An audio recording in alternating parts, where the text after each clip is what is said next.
Streaming live around the world, this is Paper Cuts. No! God, please, no! No! With Brad and Jay. We need like some name tags with our picture on it, all laminated and whatnot. I mean, we gotta look legit, man. You sound insane. Do you realize that? We are live. Trick pose. Oh, you caught me. You caught me doing a TikTok. I'm taking your picture. Oh, you're doing TikTok now. I was doing a TikTok. I haven't done a TikTok for a while. Did you change your TikTok name? Not yet, but I think the novelty. I think the whole novelty of me doing TikToks have worn off a little bit. You did like 50 in one day and got done. I did. Yeah, I just watch them now. I just watch them. What's up, everyone? Welcome to another edition of Paper Cuts. This one's coming to you on a Thursday evening. You know, one of these times, one of these seasons in the future, we're going to have one day. Set that day for all of the broadcast and stick to it. My name is Jay. Thanks for joining us. Hope everyone's staying safe. With me, the celebrity of the duo, the one everyone gushes over on Twitter and Instagram. You know him as the guy from the Brad Proctor channel. That's Brad Proctor, everyone. He's up here today. Wait. Over here. See, you moved. Yeah, okay. How you doing, Brad? You're a little laggy over there. I'm laggy today. I don't know why. I don't even know if y'all can hear me. Super. Yeah, I can hear you. Okay, that's all that matters. No one needs to look at this; they can just hear me. Yeah, I mean, with that, and my dog's going to be barking in the background, and all that. You know, it's all good. It's all good. It's all good. Okay, so tonight's guest joining us all the way from Maine, via satellites and special wires and all that stuff, technology. Also, tonight's episode brought to you by the letter S, because the two books he has out both start with the letter S. Joining us, the writer of Scratches and the writer of Severed. He's also got a short story collection coming out very soon, Hunger for Death. Give it up for Joshua Marsella. What's going on, sir? No applause. And that No was Brad's applause. part. He Wow. should have been over there clapping. Definitely left me hanging. It's because I'm lagging. I'm behind. Wait. So your applause was kind of late, right? Yeah, that's right. Blame it on that. Geez, what's Thanks, going on, guys. Joshua? Hey, glad to be here. I really appreciate you guys inviting me on and to gab about some books and hopefully have some fun tonight. Yeah, well, we waited till the check cleared, so Yeah, it cleared it. We're good to go. We're good to go. I'm glad you cashed it early. Always got to catch it early. Yeah, right away. Watch that sucker bounce all over the place. So what's been going on, Josh? Just been working. I'm working on my middle grade horror book I have going on right now with the Fright Vision series. That's going really well. I'm hoping to finish that up hopefully by the end of this month. You're doing middle grade? I don't think I knew that. Yeah, it's Fright Vision. It's like a modern day Goosebumps series. They're about 9 or 10 books in right now. I was actually introduced to them through Nikki, Dark Between Pages, and I was invited to come on and along with Calvin Ellis, another author, and we're both writing one of the books in the series. I'm writing book 11. I believe he's writing book 12. So I'm pretty excited about that. It's definitely, a challenge. It's a different, pacing and everything is completely different from what I'm used to writing. Right. So what makes it middle grade? I mean, I've heard that term a lot, but I don't think I've ever dived into it. Because I was too old for like Goosebumps and all that stuff when I was younger. I mean, is that considered middle grade? Is that what you're talking about? Yeah, okay. Yeah, exactly. Okay. Middle grade is like anywhere between 8 to 12-year-old. Okay. And you can, just like with Goosebumps, a lot of people who are older than that read them too. You watch the language, you cut out like any sexual content, any like serious blood and gore, stuff like that. But you keep it creepy, you can still keep it dark. And that's been a real challenge for me because I'm either going too soft or too, I'm trying not to go too dark. So it's like finding that nice middle path. And I think it's been great. It's been a good experience for me. You'll have the first Splatterpunk middle grade. Yeah. No, and that's the thing. I came up with the idea for the story. They gave me a lot of freedom with it, and that's been really good. Hey, real quick, Brad, kick Nikki out of the chat, will you? Okay, I'll ban her. Okay, yeah. So with the Fright Vision, did you approach them or did they approach you? Actually, Nikki, I guess she was talking to the publisher. His name is Joe, and he, I don't know, was mentioning something about wanting a couple authors if she knew anyone that might be interested. And I guess she put my name forward, and so he messaged me in like the middle of the night one time, and I got the message, and I don't think I responded for like a few days. I kind of like forgot about it, and then I thought about it, and I was like, didn't I get a message? And so I checked, and yeah, sure enough, and so I hit him back, and I was a little nervous at first because I didn't know what to expect. I didn't know what it was all about, but I'm all about taking, any opportunity like that I can. I think it's fun. It's something my kids can read when they're a little younger. I obviously don't want them reading like Scratches or Severed right away, but that and it's something that he's actually pushing for, like different classrooms to add it to the curriculum and stuff like that. So it's definitely a chance for me to grow as a writer and to get my name out there. So I'm all for it. It's kind of like job security. Like they'll read my books when they're younger, and then they're like, oh, he wrote stuff for adults too, Yeah. So it's almost like a little test for yourself. If you get through that, if you can write middle grade and Scratches and Severed, you could probably do a few other genres out there too.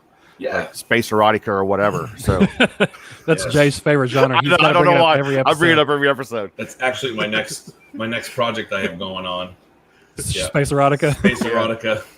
Yeah.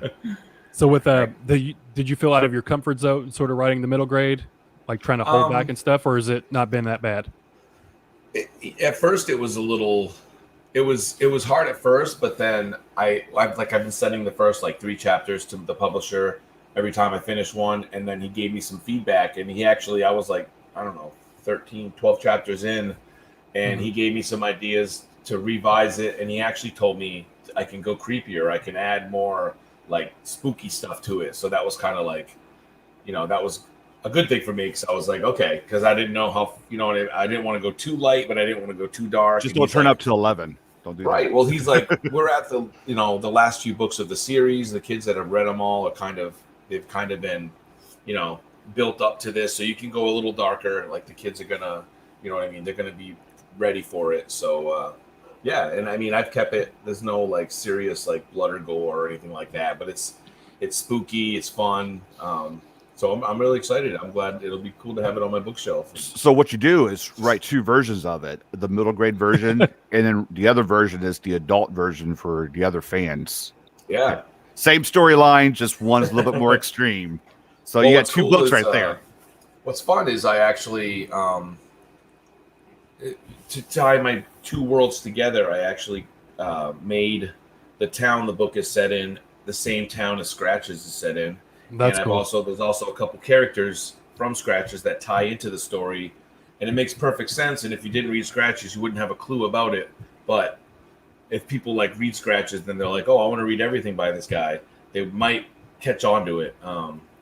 Some of the little Easter egg things I threw in there. So that's creating really the Marsella universe now. Yeah, doing the Stephen King. I was gonna say he's in Maine, so yeah, that's right. It's just a weird thing we do up here. I love doing that kind of stuff. I think it's really fun.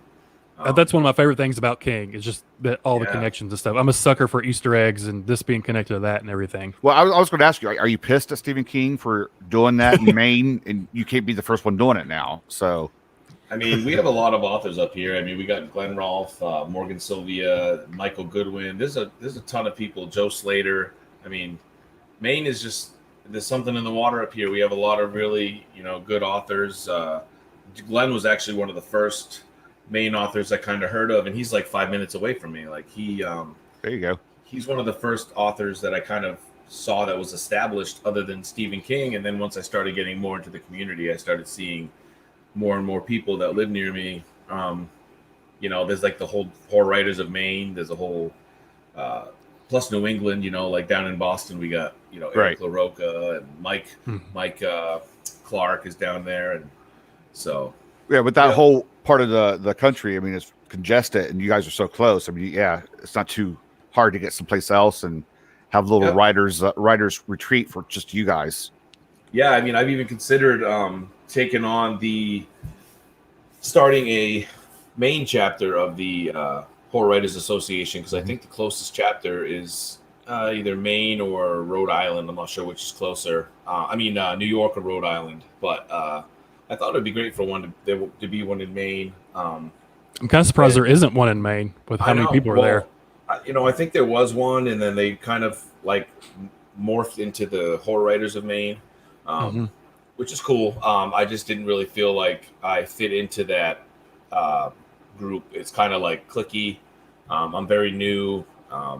You know what I mean? Even though I'm getting my name out there, sometimes, like when people have been at it for a while, they want to keep it, their little. You can say you're new, but you have 2 books out that are very popular, and you're getting ready to release a short story collection that people are waiting for. So, I wouldn't look at the timeline. I would look at actual bodies of work. So why not do it?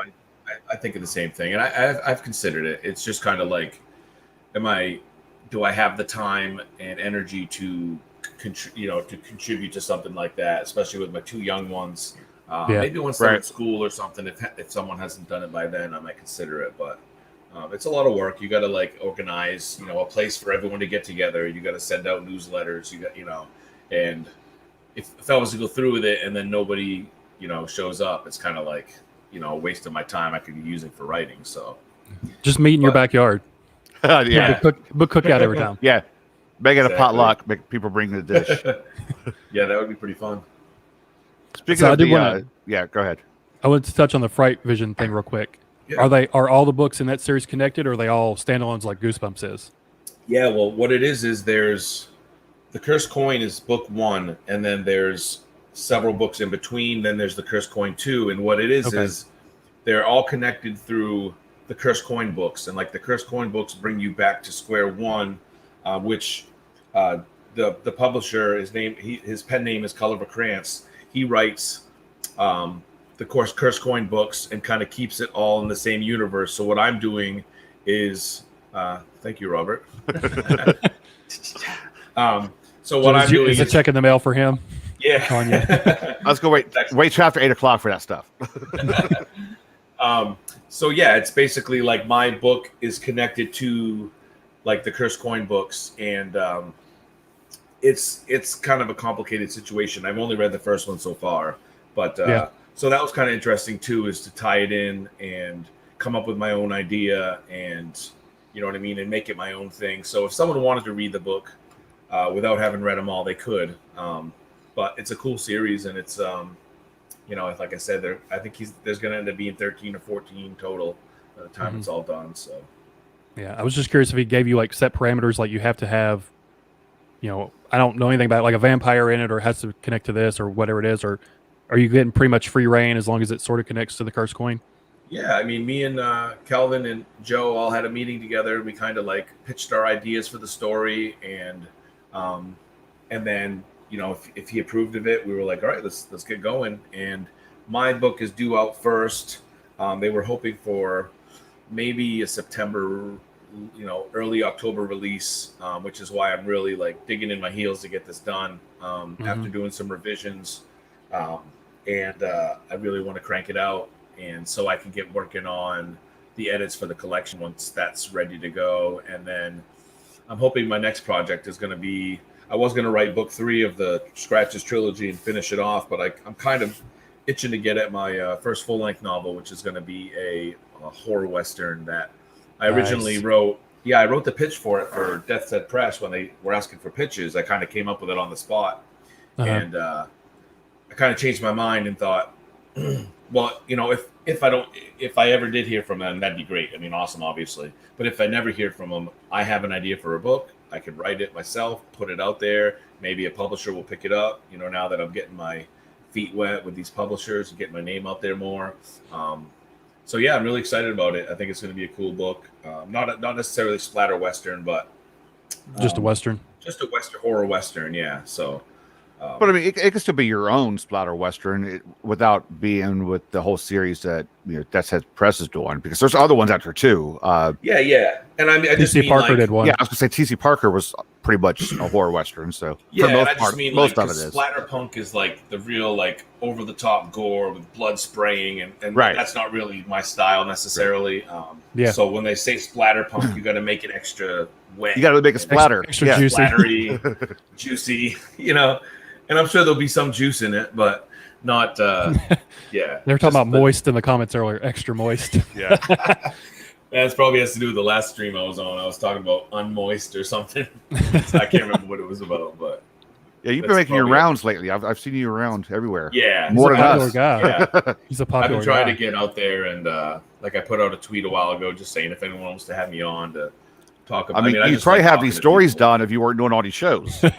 Yeah, I mean, I'm actually doing pretty well as far as like getting ahead of like pretty good with the schedule right now. Like my collection's out of my hands now, and I'm finishing up this book, the Fright Vision, which will go to like 2 different editors. They'll both go over it, and then, you know, I mean, it's definitely different from self-publishing because you know, you have deadlines, you have other people that, you know, you can't control what they're doing. And whereas like when you self-publish, it's like you're on your own schedule. You just do whatever you want. Yeah. And you know, put out a completely, you know, screwed up looking piece of crap fucking book that you have to republish 7 times before it looks half decent. So, but that's just the name of the game. So I Speaking saw of your your collection, did you want to hop in a collection or? 'Cause I know it's Yeah, coming well, out in the sort of- fall. So it goes along what I was going to say. You put out a tweet earlier. I think it was today that you're going to have 3 books out this year: a novella, Yeah. right. the middle grade, your collection, and then I think you said 2 short stories in other collections. So you're Yeah. a pretty busy guy right now. Yeah, you know, the first one obviously was Severed, which came out in February.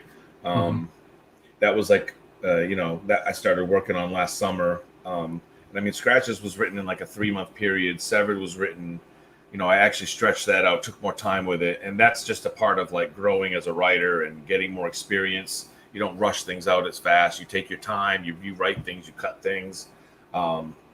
Whereas Scratches was just like, I'm gonna do this. You know, it's like manic. You know, just I want to be a writer and I want to get this out, and it's done very well. But obviously, if I went back and like looked at it and rewrote it, you know, I could make a much more polished product. But that's in the past. That's, you know, that is what it is. So Yeah, it's a good learning experience though. yeah, it is, and I mean, it's got me where I am now. Whereas like my collection and I, you know, like Severed, I feel a lot better about. I think it's, you know, it shows me growing as a writer. My collection definitely, you know, shows my progress and that I've been working to improve. I've tried different styles of writing, different, like they're all very different stories. They're not like, you know, the same, just reworded. I try to do original.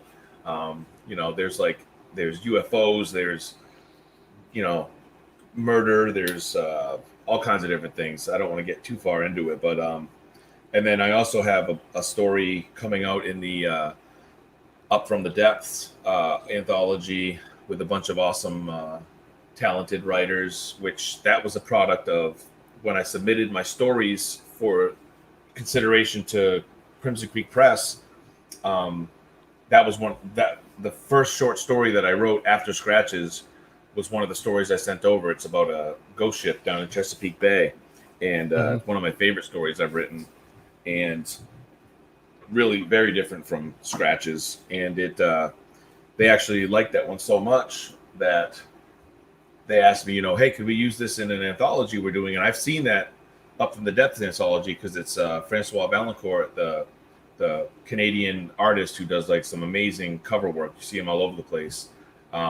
One of my favorite. I have a bunch of his art on my wall. There's one right there, actually, and one right there. Everything's all backwards to point. Yeah, one right there. But so no, it was really cool, and they were like, could we use this story for the anthologies? You know, someone had some family issues and dropped out, and I thought it was like an easy out. I'm like, they want to use my story, but they don't want my collection. That's cool, you know, whatever. And then later that day, they were like, no, we absolutely want to do, you know, we'll publish your collection as well. And I was just blown away. I wasn't expecting it.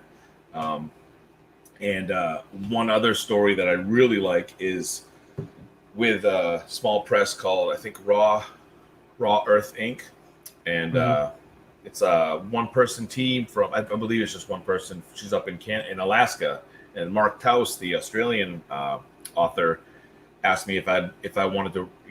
She said they were looking for some other authors to fill in some stories, and essentially the anthology is a cul-de-sac and there's houses on the cul-de-sac, and each house has a set like people in it. Like say one house is like a parent with their kids, and the next house is an old woman, and well, each house is written by a different author.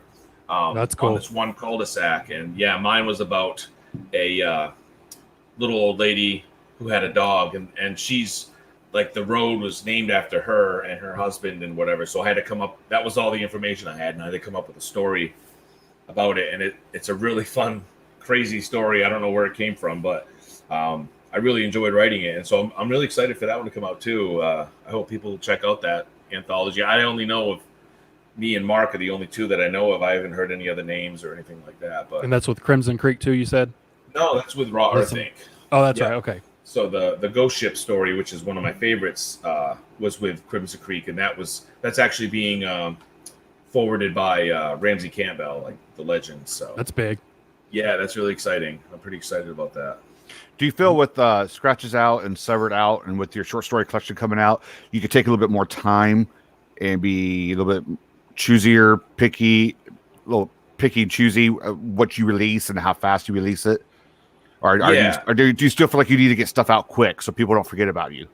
I mean, it's always, I think every writer worries that like they're not getting enough out there, because I mean, you see some people and they're just like every other week they're like, here's my 500 page book I just wrote last month, and it's like there is a lot of pressure, but I feel like I'm at the point where, because I don't submit to things anymore, like I've only done it a few times.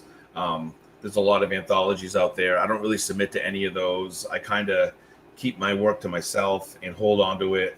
And like I like having like my own personal collection going out, and those other anthologies I'm in. I've really only submitted to one, which was last year. It was the Christmas, the Grinning Skull Press. They do a charity anthology every year, and that was like one of my first submissions that I've ever done. It was soft rejected first, and they said make these minor changes to it, and we'll consider it again. So I did that, and then they ended up taking it, and that story is actually going to be in this collection. It's a really cool, really bloody, gory Christmas story. Bloody, gory Christmas story. I did that on purpose. Cat in the Hat. Yeah. So, so it's I think the collection will be well received. It's fun. It's dark. It's a little bloodier than I'm used to writing. There's some heartfelt stories in there. I think it's going to be. I think it'll be well received. I'm pretty excited for it, for sure. Megan's got a question here. Yeah. You having little ones, do you have any advice for other writer parents? Put them in the closet. Lock them away. Shh, you didn't hear that. The black market is always taking in. No. No, I just, you really got to find a balance. Myself, like I'm with my kids all day. I'm a stay-at-home dad. I don't ever try to write during the day. It's just, you just can't do it. If writing is one of those things you really got to get in the mood. You got to get in the zone. And you can't be doing that when your kid's asking for a goldfish or a milk or, every 15 minutes or wipe my butt, daddy, or any of that stuff. So, I feel your pain on that. So I write at night. I wait till my kids are asleep. I try to get in as much time as I can. And when they're at daycare, they both go to daycare one day a week, and my other son goes one day by himself. And that day I try to bust in as many, I can sit there for 5-6 hours and get some real writing in. So yeah, I mean, just, you got to find that balance. And you got to also read, you got to stay reading, keeping up on things, keep your mind fresh. If you're not feeling it, don't force yourself into it. And it's not something, 2 years ago, I never would have imagined I'd be doing what I'm doing now. It's just something I really thought to do to, escape the, mundane life of, taking care of kids. And I wanted to contribute something to society. I've always been a creative person. And I've just taken to it. I really enjoy it. And if there's ever, I know a lot of people like, oh, I'd love to write a book or something. Well, there's a big difference between wanting to do it and actually doing it. If you really want to do it, you try it and see if it works and go for it. There's nothing stopping you. So That's pretty much, just find that balance. That's pretty much the key right there with your time. Was Scratches the first like serious thing you started writing, or did you write other kind of stuff before Scratches? No, yeah. I mean, I used to write, like when I was in the military, I used to write like poetry and stuff like that, just to kind of get stuff off my chest. And then in school, like growing up, I used to write, for school, but pretty much only like poetry or like song lyrics or some really awful Lyrics, stuff. yes. Yeah, and I used to write I that did kind of that, stuff. Yeah. Like you think you're gonna be like the next time, Right. What you do with but no, I Scratches was like it actually. The idea came to me when I was coming home from Richard Chismar book signing, and it was up in Bangor, which is like an hour and a half away, and just listening to him and Billy Chismar talking about like writing and what inspired them, and then their love of it, and like how they have to research things and ideas, and it was just like, that sounds amazing. That sounds like a friggin' the best job ever. You know what I mean? And I was on my way home, and the idea came to me from my own childhood, where I actually lived in a house that was like 20 feet away from a cemetery. I moved my room into the basement. All that was pretty much my life story. And then honestly, it was like a short story idea that I originally came up with. And as I started writing it, like a lot of stories do, they kind of just write themselves. They kind of, the story goes where it wants to go. With like George and the military and the whole background. And that all kind of came to me as I was writing it. Sometimes you read stuff that you wrote and you don't even remember writing it. You're like, I honestly don't even remember doing that. So that's, my wife was like, where did you even come up with this? And I'm like, I do not know. I don't remember. You have more in common with Stephen King than what you know. Yeah. Yeah, that's what King says all the time. He's got like 3 or 4 books he doesn't remember writing. So well, I'm not doing I cocaine. think it's for different reasons. 2 different reasons, but still. My trash can isn't full of bloody tissues. Exactly. So I know we talked before, and you said when you wrote Scratches, it was just going to be the one book, and that was your idea for it. And then you did Severed, and now it's evolved into 3 books. So what was the process going from 1 to 2 to 3? Like, how did that expand? Well, it kind of came to fruition when I was getting reviews, and I don't really read many reviews anymore. But when I was obviously, your first few books, you want to read those first reviews, see what people think of it, and a lot of people were saying it was too short. I wanted more. I wanted to be in that world more. And I mean, when you read it, you can kind of see that it's just the way the story's written, the ending and like the middle part. I mean, it's just set up to be able to do something with it. And it just so happened to be, I wrote it with an ambiguous ending in case, well, what if people did like it and I didn't want it to end, and I could, instead of trying to come up with some crazy, spin-off, like I could just continue the story if I wanted. But if people didn't like it, then I could just pretend like it never happened, And then with Severed, it was just kind of like, that was like, obviously there's more to the story than what's being told in this book. And coming up with that, prequel was really fun. I loved being in that world. I loved like pretty much every second writing Severed was just like, I was excited to get back there, like to the jungles, and it was really fun experience. And I'm really glad people that give it a chance, because a lot of people like, they stay away because they're like, oh, it's like they think it's a war story and it takes place during the war, and it's really, I mean, that stuff's in there, but it's not like front and center really. That's just kind of the backdrop. It's more for about the interaction with people. I thought. Yeah. So. Yeah, the camaraderie and everything. It's almost like in the sense that like Predator takes place, in like a war zone type deal, but it's really like it's about the people, it's about the characters, it's about the, you know what I mean? And it's one of those deals, like once you get in there and you see what's going on, you're like, okay, this is definitely supernatural, definitely ties into Scratches.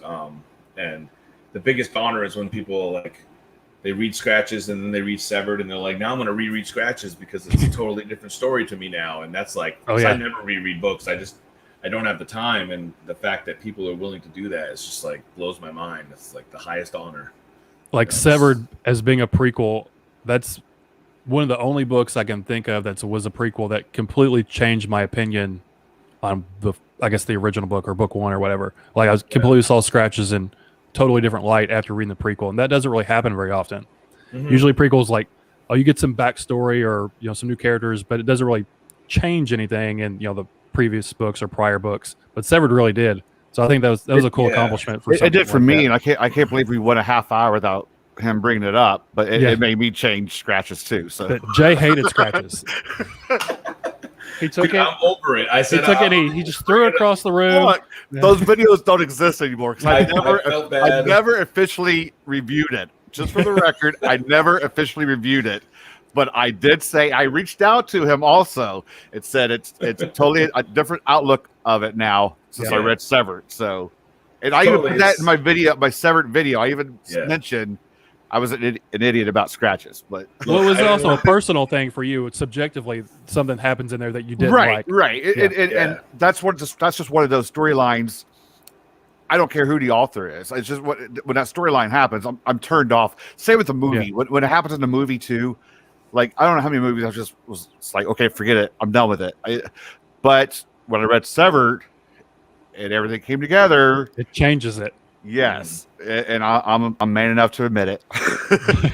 Yeah, and Jay was wrong. I didn't want the chat coming after him, and it was the other day, like when I brought that up, and they're like, "I'm coming for you, Jay." Oh yeah. I'll fight you, Jay. There's a fight breaking out in the chat on the interview I was doing last week. Yeah, people were. That's also a good people thing were ready to to talk fight about. me in the chat. That's what it was. About giving honest reviews, but not being an asshole about it. Like you could still be buddies with the person and not attack the author if you don't like a certain thing about a book. So I think that goes to that as well. If you are reviewing, give your honest opinion, but you don't have to be hateful about it. You can dislike stuff, and no one likes everything. But you don't have to attack people about it. I'm actually surprised he gave me a chance for Severed because I think I reached out to him and said, "Hey, I want to know really what's going on. Is it addressed?" And he's like, "Well, a little bit. Here, try it," and I did, and so it worked out. It worked out.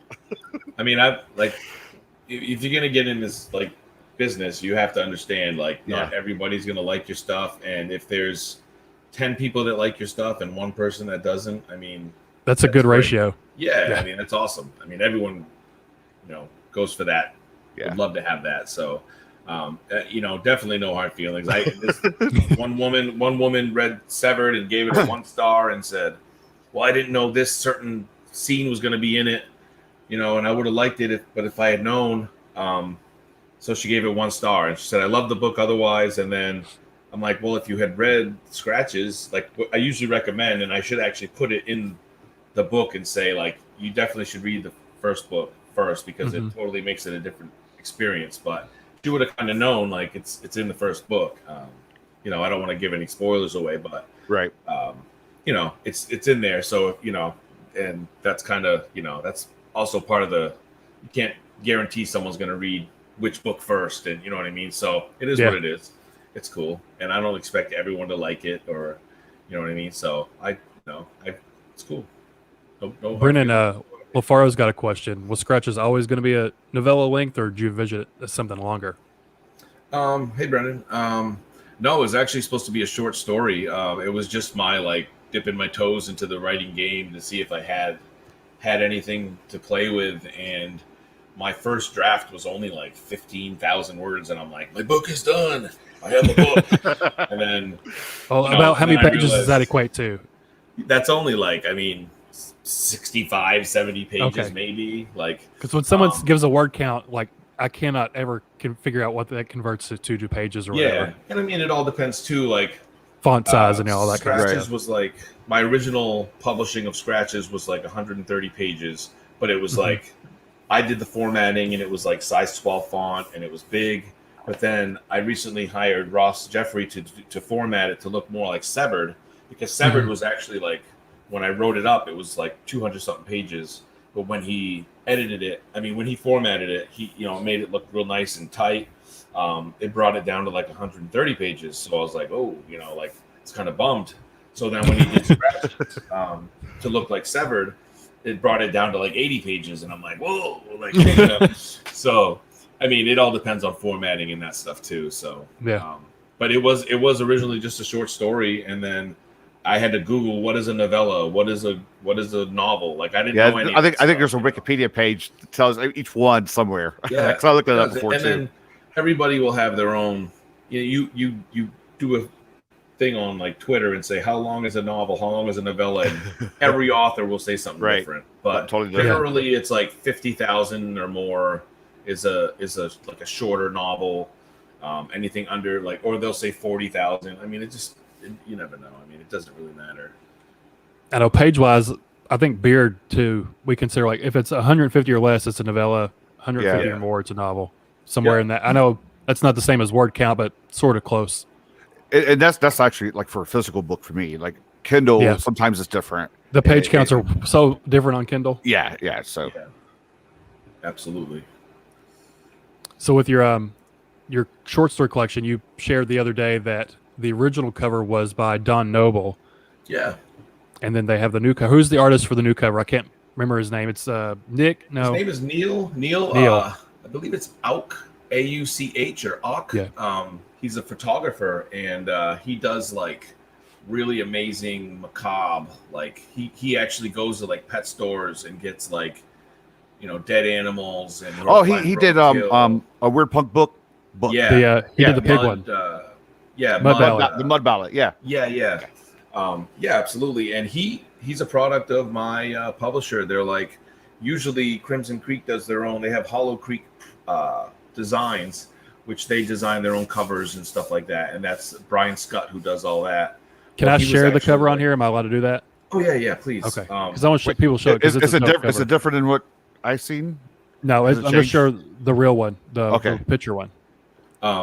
So then Brian actually messaged me one day and he's like, I want to do something really special with this book. I want it to really stand out. Yeah. So he goes, I have an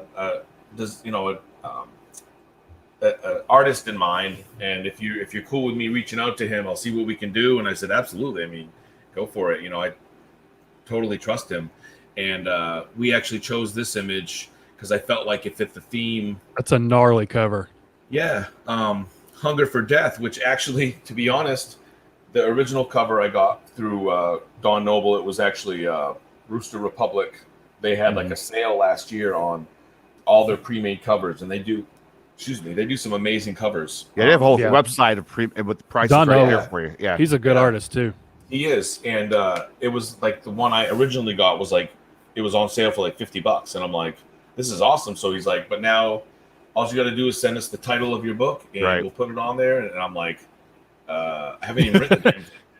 So I was sitting there for like 5 minutes, and I'm like, came up with the title "Hunger for Death," and it's a cool title too. Yeah, I really liked it, and then, but I mean, the title didn't fit the cover that I picked up, and I didn't really have a story that fit that title, that cover either. So I was like, it sometimes it doesn't have to match up or whatever, but with this one, I thought it matched perfectly with the title, with the art, with some of the stories in there. I have one story that takes place at like a dinner table, and it's pretty gruesome, and I think it's a perfect fit. I think and it also like sticks out. Like if you're walking through a bookstore and you saw that cover looking at you, it's like, wow, what is this? Like it looks classy. If that's the good thing to say about rotten vegetables and dead rats, just the way it's a photograph instead of digital art or whatever. It stands out. It looks good. Yeah, and I mean his stuff is really amazing. The stuff he does. For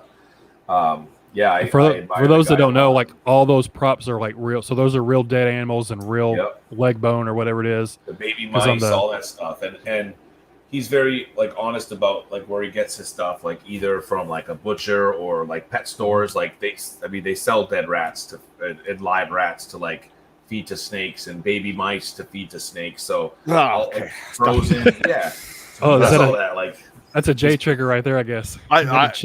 Mice, rats. Don't like those. No, snakes. Because I know for the Mud Ballad cover, it was a real just pig head. Yeah. And Sam Richard was telling us that Neil, he's a vegetarian, so it was kind of funny. He had this real big pig head, but it was like sort of supposed to be a picture for like being against killing animals and being against eat meat, and they ended up using it for the book instead. Yeah, it's kind of like the original Texas Chainsaw Massacre was actually Yeah, there it is. yeah, that's an awesome cover. It was actually about like animal slaughterhouses and stuff, and it was like talking, it was like commentary on the, that kind of stuff. So, showing what it would be like for humans if they were actually pulled into like a slaughterhouse and slaughtered and stuff like that. So that's pretty cool when people can do that. My book's not necessarily, it doesn't have like some overarching like theme. It's just, fun, scary, gruesome. Yeah, so I think people will like it. So that's probably one of the troubles. I don't want to say troubles, but being a self-publisher, you have to find the cover. Like if you were with a big company, they probably have people doing that for them. Several other people touching it, but self-publishing, you have to go through all of the legwork yourself. Find the cover, find an editor, and then promote the hell out of it. Yeah. And you had good covers for Scratches and Severed. What's his name? Yeah, Dave Dick. Dave Dick. Yeah. Right here, these covers here. Yeah. Dave's a great guy. He's a stay-at-home dad. He's a artist. He that's pretty much his full-time job. I actually found him, because when I wrote Scratches, like I said, I knew nothing about anything, and I was like, don't I need a cover? Like I was like, I'm gonna draw a picture and then some scratches on there. Yeah, like I was gonna do something stupid, and then I'm like, I'm probably gonna have to invest in something. So Right. I actually went on Instagram, and it just so happened, like I think it was an ad or something, like a sponsored ad for his page, and I'm like, wow, that dude does some awesome art. So it was like a Monday morning, and I'm like, I messaged him, and I'm like, hey, do you do commission work for book covers and stuff? He's like, absolutely. Like, what are you looking for? And so I actually sent him the unfinished manuscript, and he came up with 2 designs: the stairwell, and then another one was like in the cemetery with the house, and then like this shadow looming. And I like the stairway one. It kind of reminded me of Scary Stories to Tell in the Dark, or some of that like nostalgic 80s or 90s horror art. Right. And that's one of the things that drew people in the most. It's simple. It's a good looking cover. Yeah, it fits the story. And then with Severed, that was actually I did a doodle because I'm like, I'm not going to make you read my whole book again, dude. That's not fair. So I just actually sketched out like the hut and all that stuff and the guy standing in there and little things. And then I said something like this. And if you could add some splashes of red in there, that'd be awesome. And yeah, that red really pops on that cover. Yeah. And it distinguishes it from, the first book. And they still look like they go together though. Right. Yeah. And he did like the title, like originally he just sent me the picture of like Scratches with no title. And I'm like, well, maybe I can just do like type in like Scratches or something. And then I was like, is there any way you can edit this and actually write my name and then like Scratches and like Scratches? And he's like, yeah. So he did that. And then with Severed, he made the title look like cuts, you know what I mean? Like, they're like dripping blood a little bit. So I love it. And it definitely, and so with my third book, I'll be hiring him again. And then I'm probably self-publishing that one to keep it, the same. And then I do plan on doing like an omnibus, like the Scratches omnibus with that'd be 3 cool. books put together in order.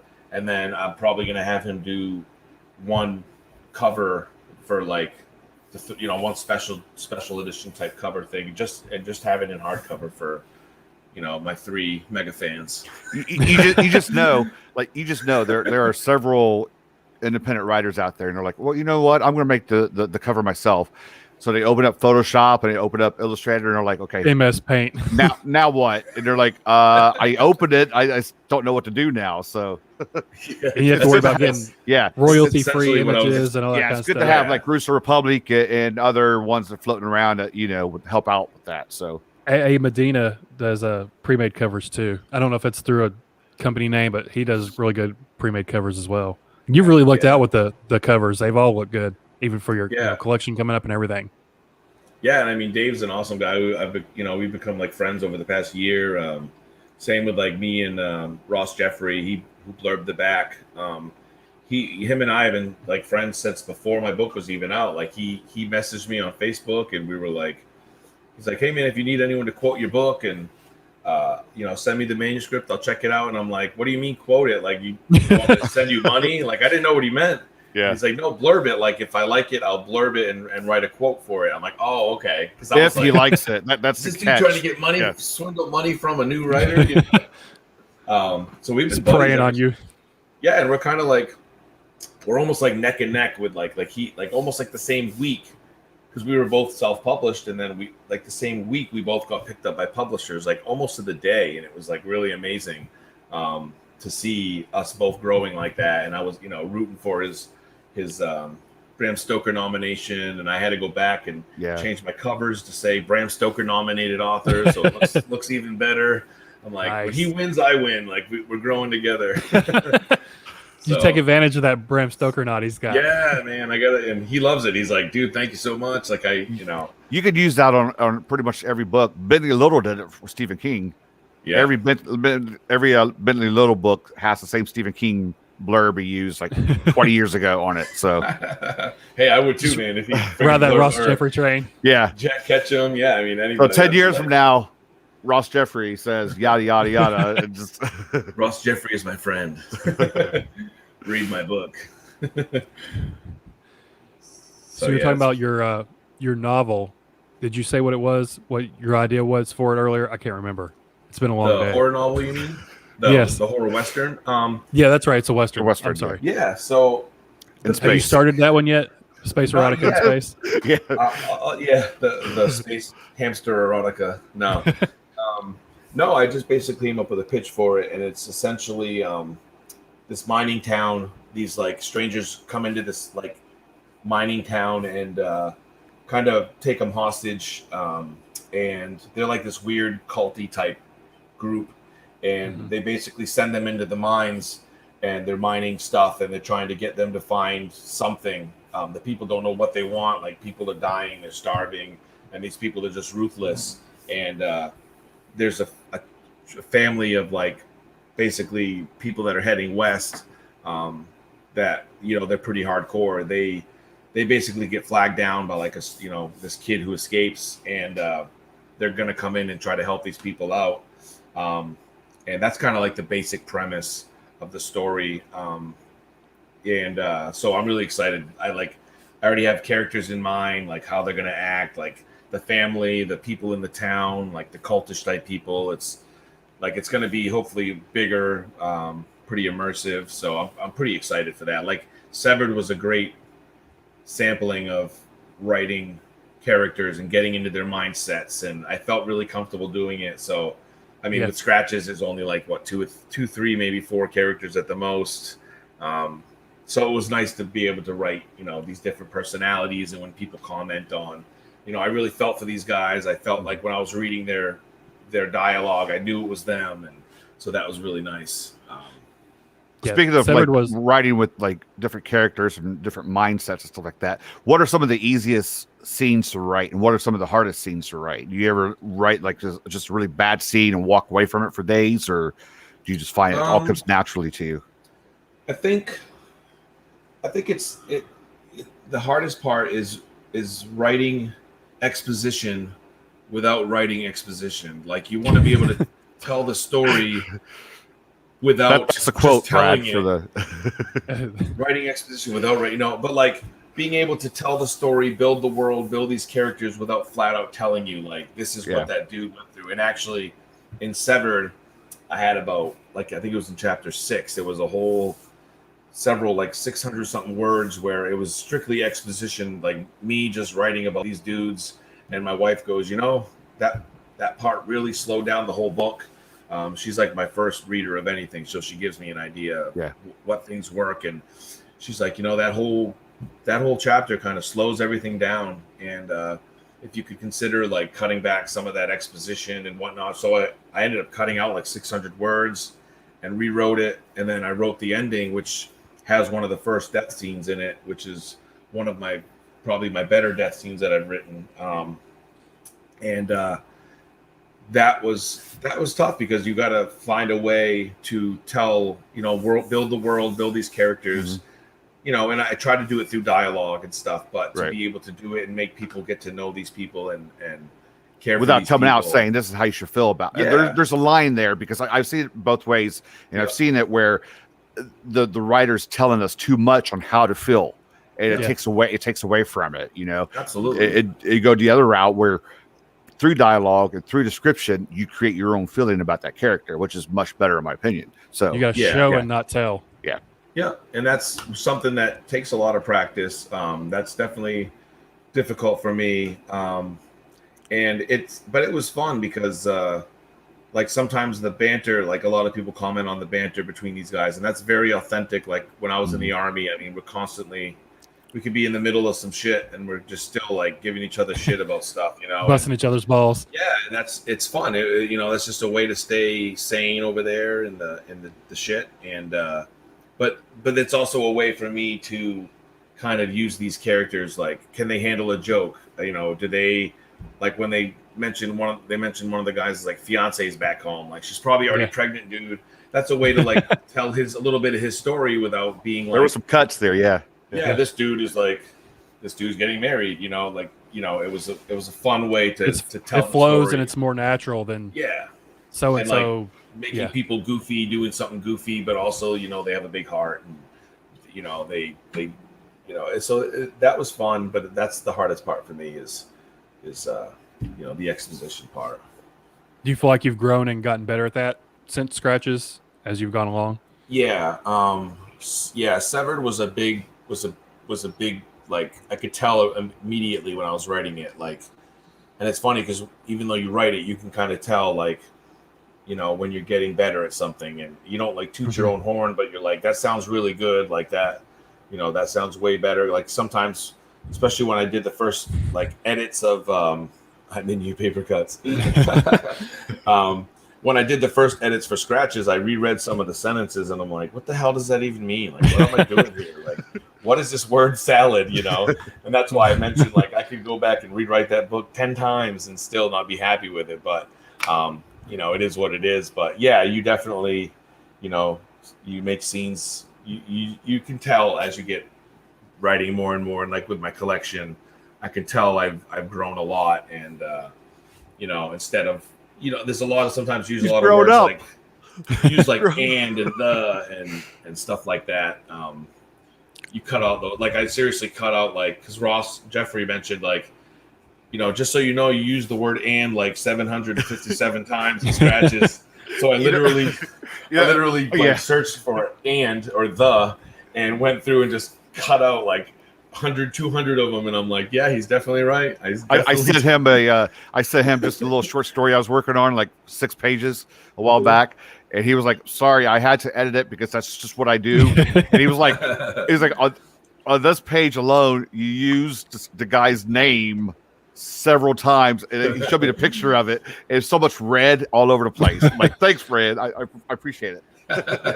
Yeah, but that's what you want, though, from someone that's doing it. The honest criticism is saying, "Hey, that's amazing, it's great," because that doesn't help you. It was funny. I said, "I don't want you to edit it. It's just something rough I was working on." And he went ahead and edited that page for me. So, yeah, and I definitely feel like people who have read my work from the beginning will constantly see you getting better and improving, and that's really important to me.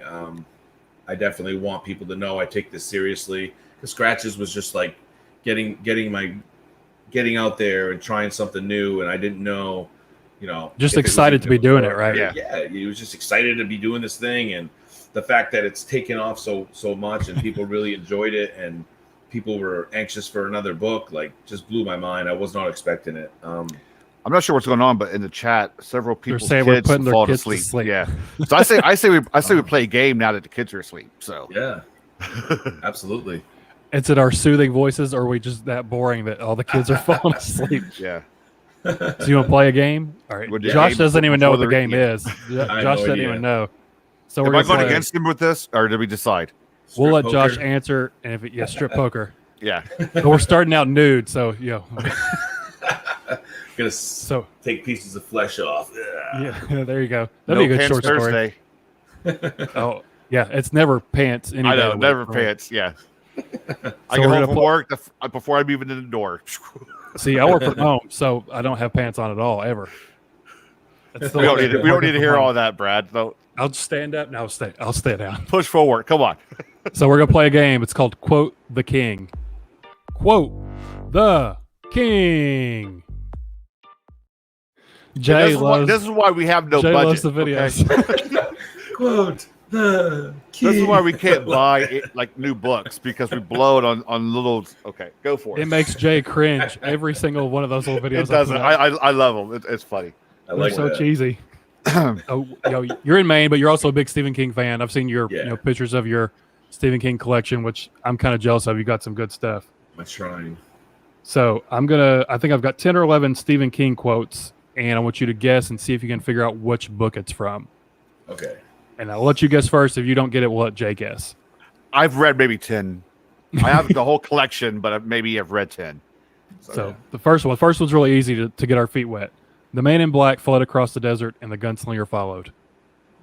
That would be the Gunslinger, Dark Tower, Book 1. I knew that, by the way, just for the You record. know that one? Yeah. Sure you did, Jay. That's what you said. I read most of that one. Most of it? Yeah. You're the first sentence at least, right? Keep going, About Brad. that Come far on. in. All right. Number 2. Remember, hope is a good thing, maybe the best of things, and no good thing ever dies. It's a good thing. It's that a The short Stand? story. Oh, short short story. story. So it's not The Stand. It's a longer short story. What collection? Can you say that? Yeah, if I can remember the different seasons. Oh. Shawshank Redemption? Yep, Rita Hayworth. I was gonna- I- Shawshank Rita Redemption. Hayworth and the Shawshank Redemption. I knew it too. Yeah, I haven't actually read that collection yet. I haven't either. That's one of my favorite old school Stephen King covers, though, with the sort of the sundial on there, the moon and sun, and everything. Yep. I was definitely one I actually gotta get to. the first one I bought. First book I bought. I've actually never even seen the movie. I haven't seen the movie either. Really? I haven't seen that or Green Mile. I know. Dude, Just fire me you're now. I'll demoted. just leave. Yeah. I'm now looking for a new co-host, guys. For Josh could be your co-host. Marcella can step in. Hey, while I'm here. this episode of King Talk. So next quote. Love didn't grow very well in a place where there was only fear, just as plants didn't grow very well in a place where it was always the dark.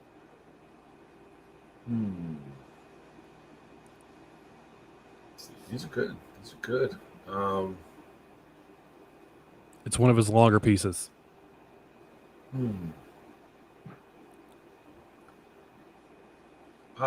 Geez.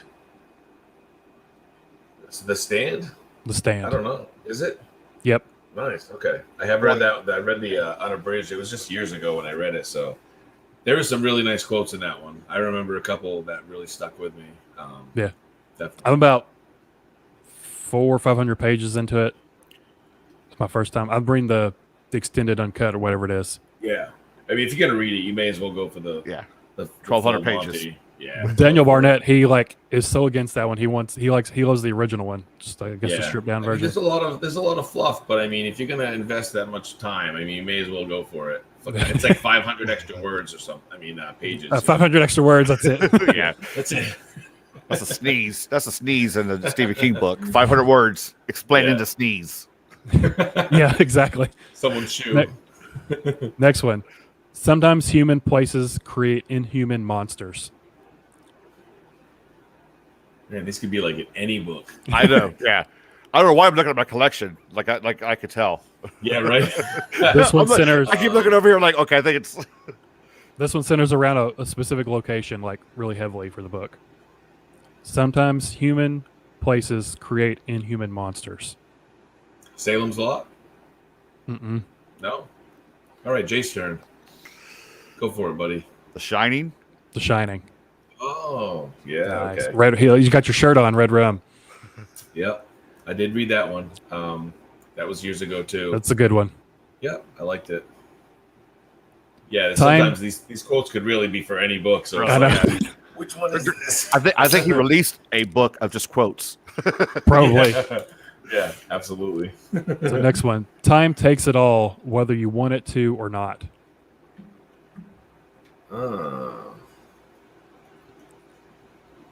I read that one. So, is this Where did I read that one? cocaine Stephen King or like No cocaine.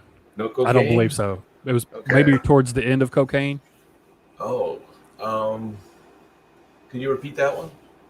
Yeah. Can you use it in a Time- sentence?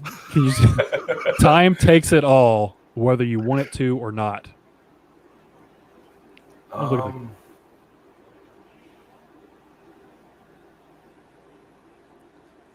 I'll give a hint. It's going to give it away. Jesus Christ. Come on, Marsella. I'll give it a hint. It's going to okay. give it away. Do you have a guess before I give you a hint? No. It was serialized. Oh, the Green Mile is like my Green number Mile. one favorite King book. But that's the Is that your thing. favorite Like, one? I mean, those quotes are like, they're so obscure. They could. I'm pretty sure I knew that one too, but I'm not going to guarantee yeah. it. Yeah. That's my first King book and probably my top 3. I love that book. This one, probably pretty easy. Adults are the real monsters. It. Yep. Yeah. That's It. my favorite King book. Is it? I think mine's Salem's Lot. I do That's- really like it. that's- It's really good. Yeah, Salem's Lot's amazing. So next one. This one's kind of a funny quote. A man who lies about beer makes enemies.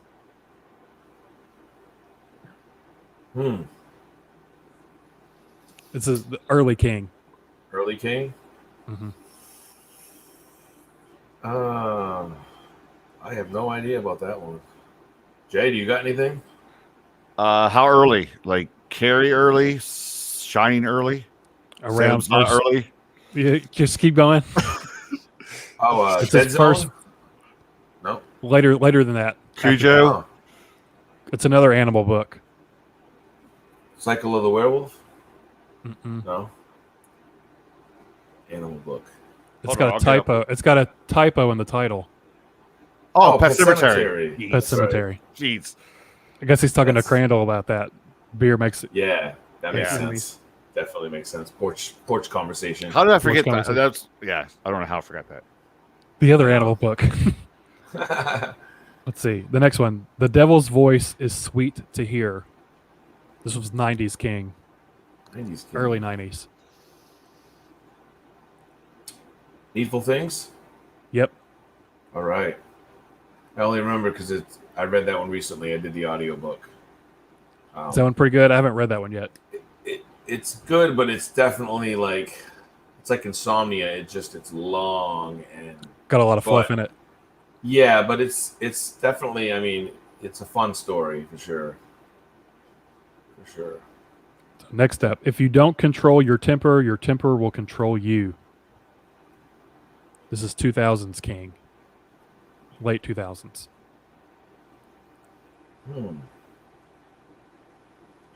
Another chunker of a book. 11/22/63.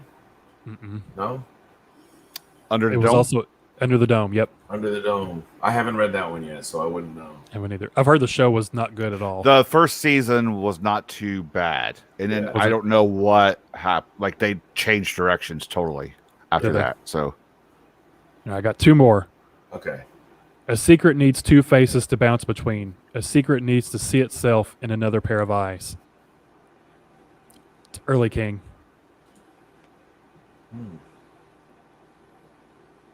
Early King. Carrie. No, but it does start with a C. Christine. Christine. Christine. Haven't read that one yet. Look, Nikki's in the chat. She's saying she knows all these. I don't know if I believe I her. thought or you. not. I thought you kicked her out and banned her. I did. Okay. You come back after 5 minutes. Yeah. A different name. Yep. The last one. Children have to grow into their imaginations like a pair of oversized shoes. I'll give you a hint. This is a book we've already named during the game. It? Mm-mm. I don't know. No? Shining. The Shining. Okay. It's probably Dick Halloran or something said that. Yeah. Sounds like something he would say. He was in it, so I mean that's kind of cool. Like, get half I think a point. I beat him. Did I win? Hey, who's? I think, who's Chuck, getting- I think Jay won a game. Did And I? he didn't even have to cheat. Wait. Did you right cheat? now, Did this you- day- No, I didn't. Okay. He's doing a lot of typing there. I don't know. Did you go to the Google Drive I- and see the document? No. Hey, I Why did I think of that? Was it in there? Was it in there all day? It's in He was Josh's probably trying folder. to type the quotes out. No. Well, we shared Drive for the show. I could have got in there, and Could have cheated. I was at work all day. Well, that was fun. Thanks for playing, Yeah. Josh. Hey, sorry That I let wasn't everybody down. That wasn't a I got poop like bag that. or anything, but 4 out of 10 or a something. poop bag? Yeah. poop bag. Do you want to go ahead and do your reading? Yeah. All right. So what I was gonna do tonight, this is a unfinished short story that I was writing to submit to a anthology that I never submitted to, and I thought it would be fun to just maybe read like the first, I don't know, 4 or 5, see how it goes, how long it takes, pages. It's called Laughter in the Dark. It's the basic premise is a group of young kids break into a town fair, like a carnival. Like around here, we call them like country fairs. Yeah. You know, it's closed down for the weekend, but everything's left up and stuff. And they wanted to kind of go break in and see what kind of trouble they can get in. So this is the first couple pages of that. It's called Laughter in the Dark, unfinished. The enticing aromas of popcorn, French fries, and cotton candy were long gone from the fairgrounds, but for at least another week or two, the rickety, rust-covered rides would remain. The flashing, multicolored lights that illuminated the sky during the last week of August were now vacant bulbs of darkness. The cheerful shrieks of excited children were replaced by the disquieting caws of the murder of crows that had moved in to pick away at the crumbs of fair food littering the footpaths. It was like a scene from a post-apocalyptic movie. Vinny thought up the dare. See, this is unfinished, so I haven't actually gone through it. I'll have to say a couple things here, but Vinny thought up the dare after his big brother Charlie told him that the haunted funhouse was actually haunted. Charlie just turned 17 in April, and the only job he could find in the poor farm town of Windsor was operating the Zipper, one of the scarier rides at the country fair. It's a real ride, by the way. In other words, Charlie was a carny. He'd heard the rumor about the haunted funhouse from one of the veteran carnies, Thomas Cranky Crabtree. One night after the fair had closed, Cranky and the rest of the carnies were drinking outside were drinking outside one of the campers on the outskirts of the fair. Cranky wasn't much of a talker, but his conscience seemingly got the better of him after all these years, and he spilled the beans to Charlie, whom he'd taken a liking to. A number of incidents that had taken place inside the House of Nightmares. Over the 35-plus years that Cranky worked for the fair, more than a dozen kids had gone missing under what was deemed mysterious circumstances. They went inside the funhouse, but they never came out. Of course, Cranky wasn't at liberty to talk about this to anyone for liability purposes, but on this particular evening, the bourbon did the talking. Cranky claimed that it was so easy to get lost amongst the bustling crowds at the fair that the police chalked up the disappearances to kidnappings, and since no bodies were discovered, there was no reason to hold the fair or the ride operators accountable. All 12 of the disappearances remain unsolved to this day. One was even featured on the TV show Unsolved Mysteries, which only added to the popularity of the ride. Of course, when Charlie went against Cranky's wishes and shared the story with his brother Vinny, Vinny took it upon himself to tell his best friends in the form of a dare. Charlie told Vinny that the fairgrounds would be empty throughout the last weekend of August, before everything would be taken down and hauled off to storage for the winter that following Monday. If Charlie had known what Vinny would do with that information, he would have never passed it along to his brother. Just admit it, you're chicken shit. I'm not scared, Vin. I'd just rather not get caught trespassing on private property. My parents would kill me, man, Taylor said, trying to keep a straight face. Yeah, Vin, I'm not exactly sure what the end game is here, said Pete, adjusting his glasses on his freckled nose. The end game, Pete, is to finally do something fun in this boring-ass town. We won't get caught. It's not the Fort Knox, man. They don't have security after the fair is closed. No one wants to visit a fair after it's shut down, Vinny said, flicking the ash of his cigarette onto the grass behind the dugout. I hate to say it, Craig chimed in. Vinny might have a point. We didn't do shit all summer. This could be the fun we've been waiting for. That's the spirit, Craig. Down low. Vinny held out his hand, then moved it as Craig tried to slap it. Too slow. Dick, Craig scoffed. How do you know Charlie isn't setting you up? Asked Taylor. Exactly. I trust your brother like I trust a fart in Mr. Koenig's science class, Pete said. Tell you what, we'll tell each of our parents that we're staying at my house on Friday night. We'll take our bikes down to the fairgrounds, and if it's empty like my brother says it's on. But if there's people there cleaning up or doing whatever, we'll go back to my house and our parents will know, not be none the wiser. The guys looked at each other, the excitement in their eyes betraying their skepticism. Taylor was the first to agree. Sure, man, whatever. I'm down. Sounds kind of fun, I guess. Pete shrugged his shoulders. One last hoorah before school really kicks off. You know I'm in. This summer was a waste of time, Craig said, slapping Vinny on the shoulder. I knew it. It's going to be fun, you guys. Don't forget to wear dark clothes. Oh, and bring your flashlights. Man, when you guys see this place, you're going to flip. We have seen it, Vin. We all went last week, Pete said. Yeah, but not with the whole fair shut down. It's going to be some seriously creepy shit. Don't forget the plan. We meet at the western entrance that's off the main road. Charlie said that's the best way to get in. You mean Charlie knows about this? Taylor asked, looking suspiciously at Vinny. Nope, but he works there. He's learned a thing or two from the greasy old carnies. Trust me, it's going to be fine. Vinny picked up his mountain bike and pushed off. Friday night, just after sundown. Be there. All right, fellas, I got to head home too. Mom gets pissed if I'm late for dinner. I'll see you dinks then, Craig said, pedaling across the baseball diamond in the opposite direction Vinny went. Taylor and Pete watched as Craig rolled out of sight, then simultaneously retrieved their bikes that were leaning against the dugout. You sure about this, Petey? Of course not. What else do we have to do? Pete shrugged and followed suit. I'll see you Friday, man. Taylor stood behind the Quimby Field dugout, contemplating what he was going to do when the time came. He knew deep down that he was going to go. They were his best friends after all, but it seemed that he was the only one of the group bothered by the fact that over a dozen people had gone missing after entering the funhouse. Who would voluntarily put themselves in danger like that? The answer was less than 2 days away. The late August sun was setting just below the horizon of silhouetted pine trees in the distance. The heat and humidity were dropping with it, and the group of soon-to-be trespassers were glad to be wearing dark sweatshirts and beanies. Darkness was falling on the fairgrounds, and the footpath was strewn with growing shadows. Not a soul was in sight. The once colorful and brightly illuminated rides were eerily silent and still. Craig, Vinny, and Pete waited patiently in the ditch across the street from the western entrance amongst the trees and brush.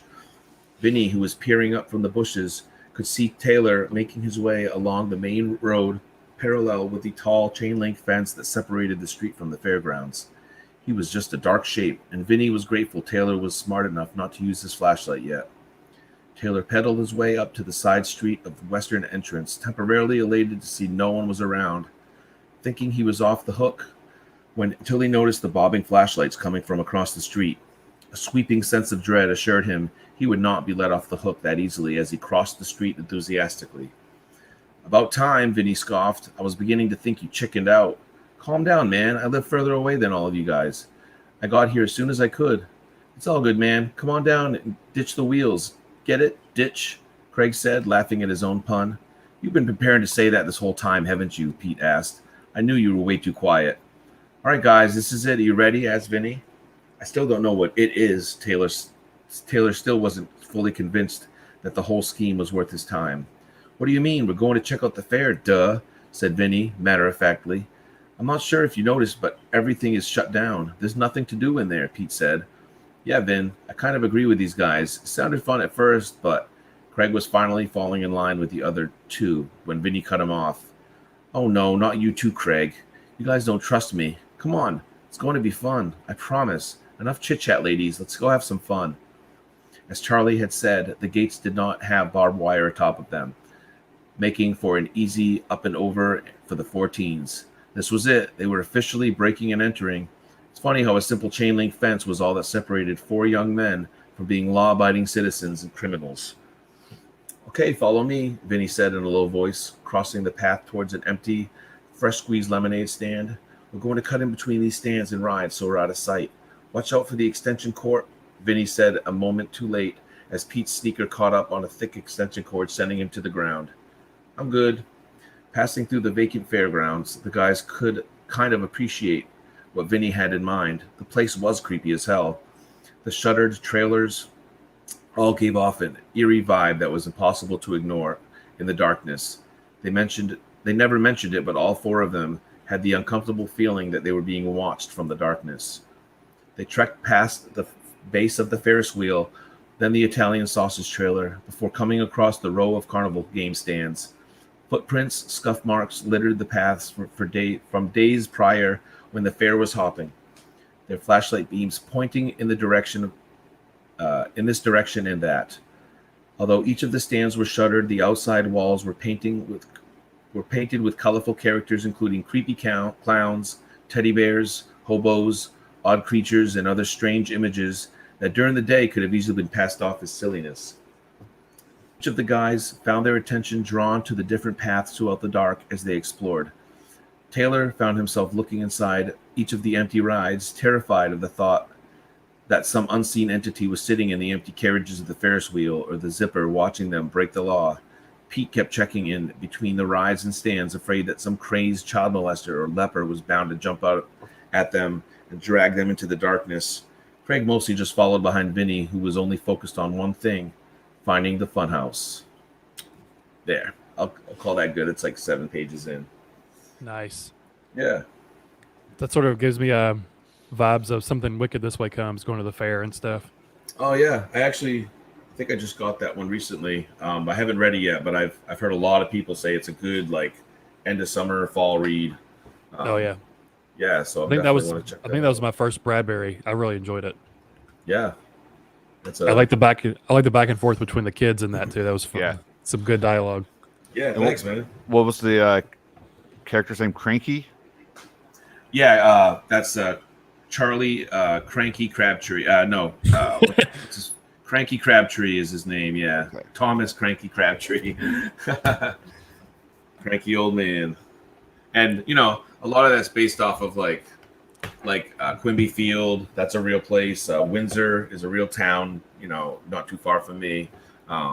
It's based off of the Windsor Fair, which is like I've been going there since, I was born. And so that's kind of like the visual that I got while I was writing it. And it was originally for an anthology, and I just never finished it.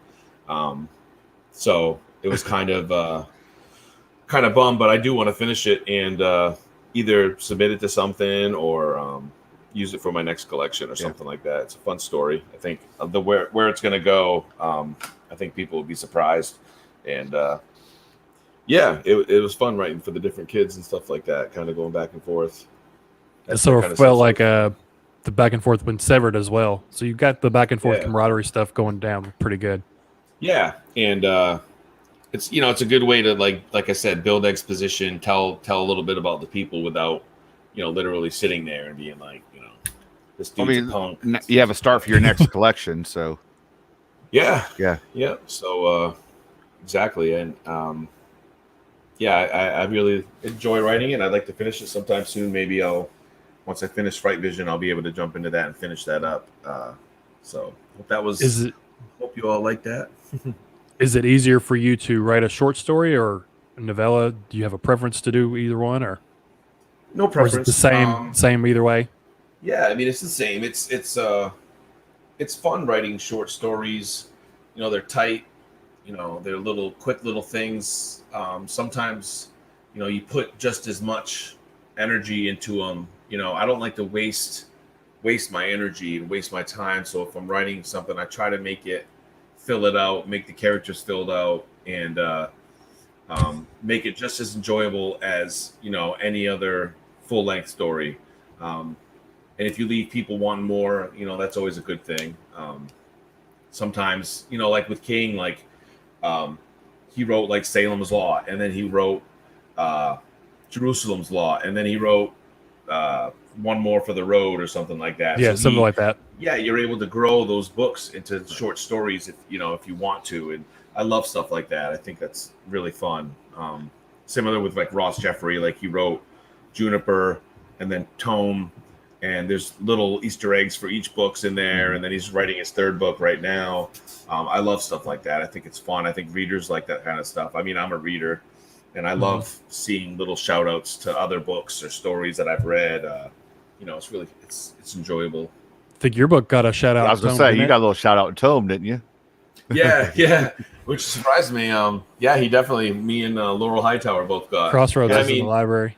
Yeah, and like Gemma Moore, Mike Clark, and a couple other people were also thrown in there. So did you feel like you had to put Ross's name in Severed because of that, or kind of? But I did it because he's a good friend of mine. I'm just messing with you. No, but like I did.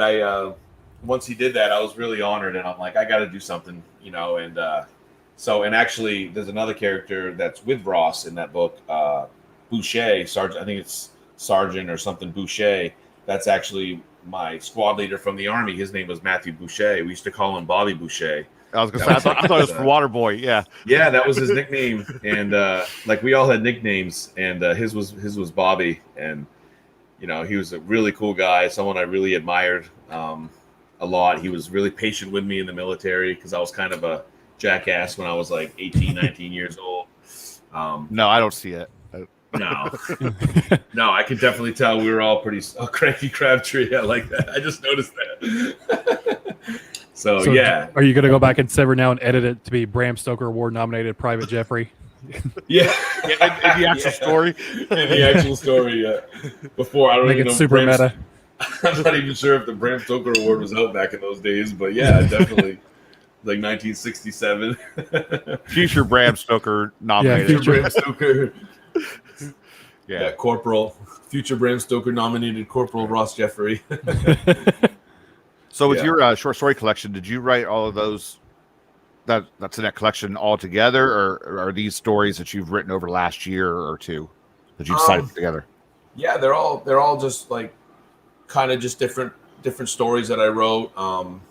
Two of them like are previously published. The one called A Trailer Park Christmas was actually in the Grinning Skull Press charity anthology that was out in December, and they gave me like permission to, as long as I didn't submit it to another like anthology. If I did it, there's like a time period or something. Right? Yeah, okay, usually it's like a year, but they gave me permission because it's like it's my own solo collection, so I'm not like shipping it off to another publisher. Right. And then my story Sacrifice, which is a longer one, that was in Glenn Rolfe's publishing company, Alien Agenda Publishing. They did a sampler anthology with like me and Janine Pipe and Tim Meyer and Brian Smith and a few other authors. And he asked me if I could write a story for his sampler, which is like 99 cents on the Kindle. I think there's like maybe 5 or 6 stories in there. This Sisters of Slaughter are in there.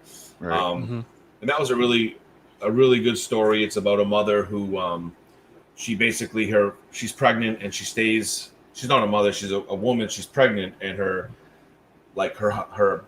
fiance and parents go out drinking for the night. They're in Nebraska, and she stays back to get some rest. And it just so happens that there's a nuclear attack in the United States, and she goes into her parents' like they have like a cellar type deal, like underground thing.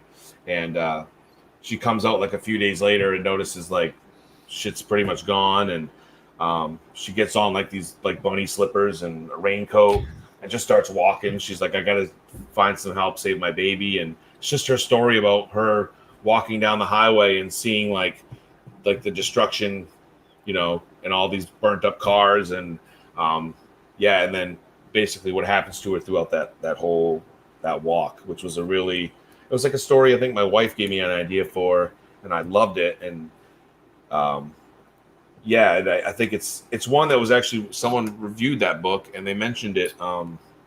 My story specifically was really creepy and like heartbreaking, and they really loved it. And that was like a real honor for me because there's some really big names in that collection. The fact that they picked a newbie and really liked my story. So Glenn said I could use that any way I want. So I put it in this collection because it's a really good story, I think.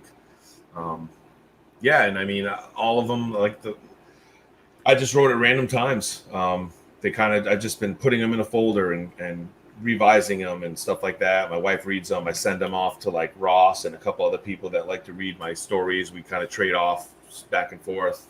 And the first one I wrote was right after Scratches. I was like, I just sat down one night and I'm like, I want to write a story about a ghost ship. And it's pretty layered. It's a really good story. I really like it, but that's not actually in my collection. That's going to be in the Up from the Depths one. So How many stories are going to be in your collection, or do you know yet? Yeah, it's going to be 13 stories, and it's just under like 60,000 words. So, it'll be like probably over 200 words. 200 pages. They'll be, they're coming out in ebook, paperback, hardcover, and an audiobook they're having be made right now. And actually, that's cool. Yeah, and actually, Scratches is right now. I think we're like 6 chapters in, being turned into an audiobook as well by a buddy of mine who's a voice actor. He does like voice acting and stuff like that. He messaged me like last year and was like, "Hey, would you like to hook up and I'll do this for you?" And it's Scratches is also right now currently being turned into a screenplay by a couple guys that are working on it. I just had a meeting with them yesterday. They sent me over like 68 pages. We're trying to get it between like 75 and 90 pages because most screenplays are like a page a minute or something like that. Yeah. So I love what they've done. They're like rearranging certain things so it's more linear, right? Making it and just I was reading like the first like 10 pages last night and I was getting chills just because I can visualize what it is and the little changes they've made and a lot of horror movies too are 80 to 90 to 100 minutes long. Yeah. So anything else is kind of so that's kind of what we're shooting for. And then of course you get like the director's vision, like is there going to be like a long pause here or like a moment of thought or so it's like even if it's not like constant dialogue and stuff, there's also like quiet moments and stuff, and so that's really exciting. I'm really glad that is in the works right now. It's it's kind of just like one of those things. Nothing may ever come of it, but it's exciting to be talking about it as like my first book ever. You know what I mean? So yeah. It's still cool to see it in another format like that as well. And it is. You vision it different and whatnot. And just to learn like the whole process, and you really get to see like the whole thing written out, and then you also like because I've always watched movies, but I've never thought of like how does a movie come to be? Like there's so many people that get involved. You have investors, you have directors, producers, all these. The credits of movies are like and it's forever. Yeah. Yeah. Who was I talking to? I think it might have been Calvin Ellis. He was telling us that he actually he directed a movie, didn't he? He did. It was a Stephen King, a remake of a Stephen King movie. I forget which one it was now because it's been 6 or 8 months since I talked to him about it. But they went with somebody else's. But he's like said just the whole process of it, tedious at times because like putting together the script, you have to put in the interior, exterior, figure out all that stuff, Yeah. I know. I remember I tried it once in college and I got so annoyed from all of the directions and stuff you had to put in there that I lost a story. So, it's a whole different ballgame. Yeah. And what's nice about Scratches is when I wrote it, being such a rookie writer, I kind of went in the mindset of like, I'm watching a movie in my head and I'm writing. And a lot of people say that when they read it, it's like they can visualize everything and they can see, because that's kind of like how I wrote it. So he said, like, when he was doing the screenplay, it was very easy to transfer the format over from like a book to the screenplay, because it's almost like scene by scene. And then, but like some of the scenes, like we're gonna change. So like there's a conversation between Janet and Connor, and it's a lot of dialogue, and it's like probably the longest chapter in the book, like the climax of the story, Jay's favorite part. But we're gonna actually do that in like flashback and voiceover form and stuff like that, rather than them just having this long conversation. And so little changes like that, and to really, I think it'll definitely enhance the story if it ever comes to be, man. It's just like that's every writer's dream. I mean, you ask anybody, like they would love to see their book be turned into a movie. And So do you have any like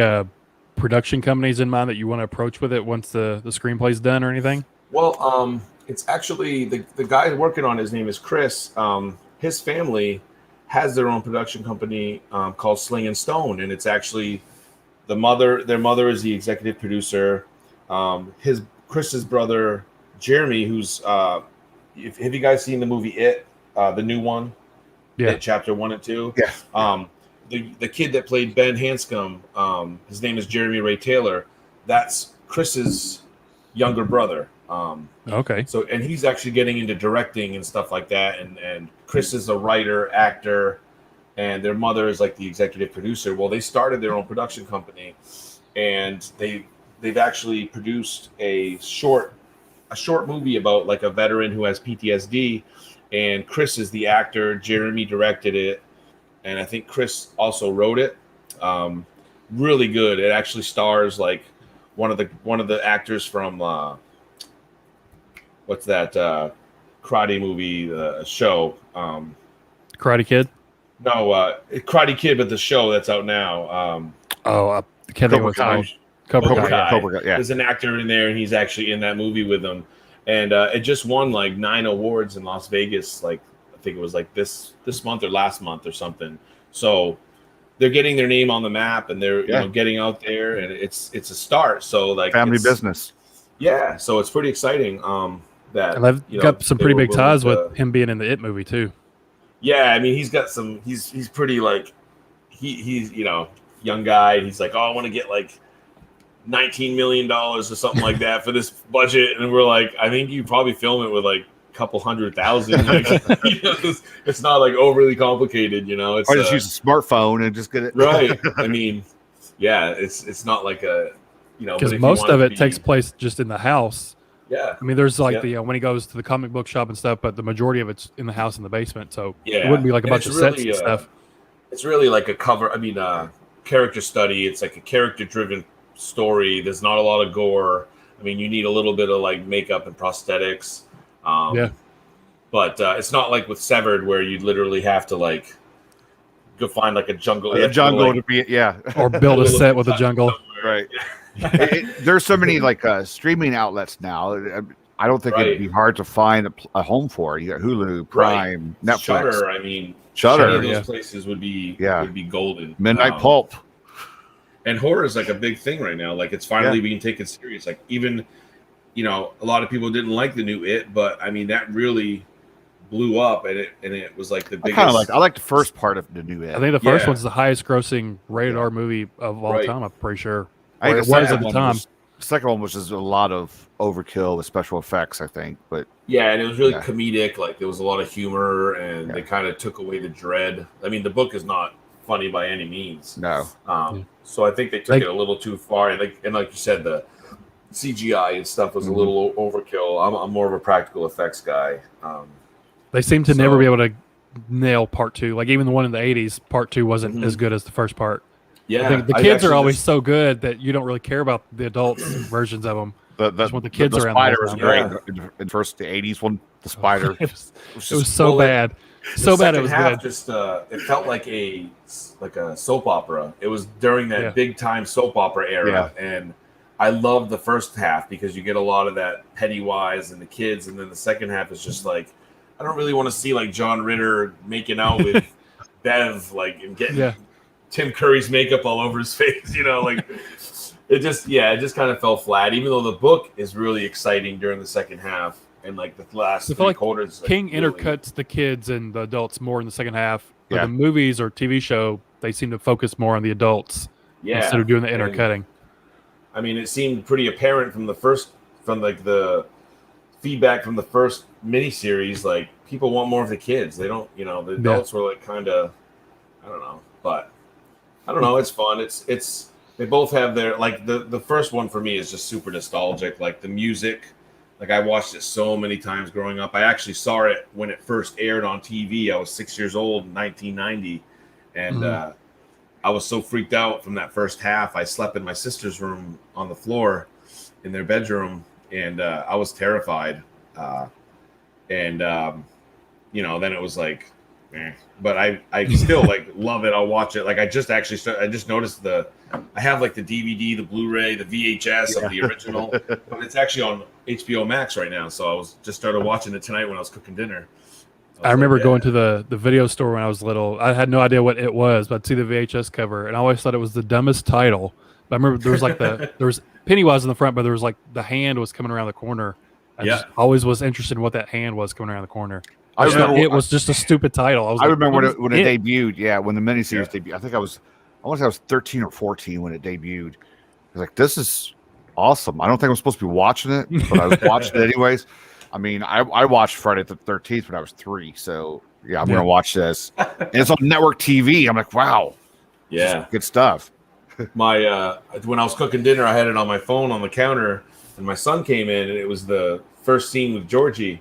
And I mean, he's surrounded by my horror stuff anyway, so I'm kind of slowly trying to desensitize him until I like mold him into a horror writer. But the first scene with Georgie and Pennywise, he's just sitting there watching on my phone, like, and I'm like, okay, I'm gonna let you watch this and see what happens. And he's like, "Hi, Georgie," and then he goes, "Rah!" and like pulls his arm down. He's like, "Daddy, I wasn't scared." I'm like, "That's awesome, dude," because I mean, when he was like 2 years old, I was putting on like "Are You Afraid of the Dark?" Like I have the DVDs and then Goosebumps. He sees my shirt that I wear sometimes. He's like, "Daddy, can we watch Goosebumps?" And so I try to do that with my kids too, and I let them know, it's not real, it's pretend. Because I've got like a book of Tom Savini, like all the makeup stuff he did. It was like the monsters aren't real. It's just someone in a mask. This person makes them, and show them the other book. Like, oh, okay.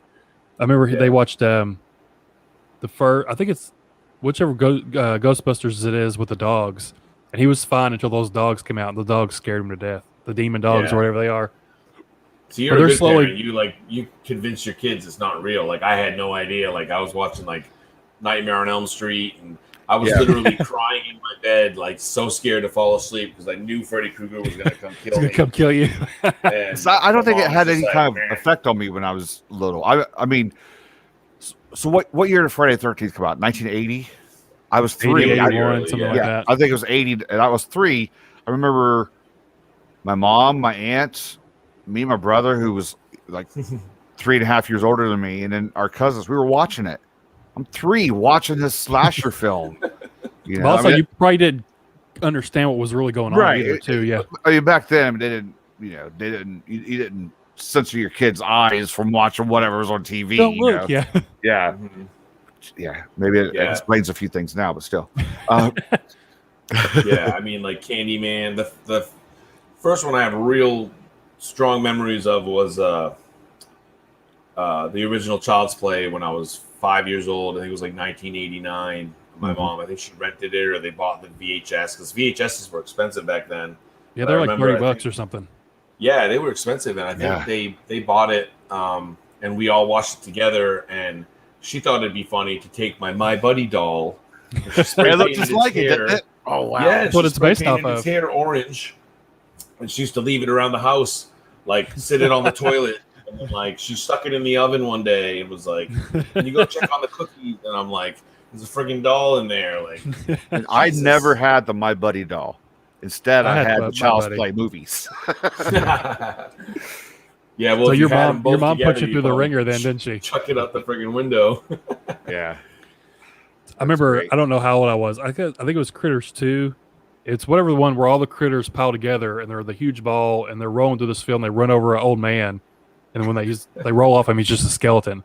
It was scared the piss out of me. I was like 3 or something. I was like, nope, forget that. And then they show the close-ups of like them going in the head and eating it or whatever. Yeah, I'll never forget that scene of the big giant critter ball running over that old man and stripping him down to a skeleton. Now we all know, like 80s kids were really traumatized by the death scene of the horse in the Never-Ending Story. Never-Ending Story. I've never watched it from beginning to end. You never have? No, I don't. I mean, again, I think you don't like fantasy though. I don't like fantasy, but I'm a little older than both of you, so I don't know if it came out and I just wasn't interested in it when it came out. Yeah. So yeah. I've heard about it. I don't want to really see it. So So I was letting my It's a- son watch Gremlins, and I was just like, this is way more violent and like traumatizing than I remember it being when I was little. Because the mom like puts it in the Yeah. blender and like puts one in the oven. I was like, what is going on here? I don't remember it being that extreme when I was little. My 12-year-old daughter, she was 11 when we let her watch Poltergeist, and she thought it was so lame. She thought it was lame. She thought it was the lamest because she knows I watch horror movies and she wants to watch them.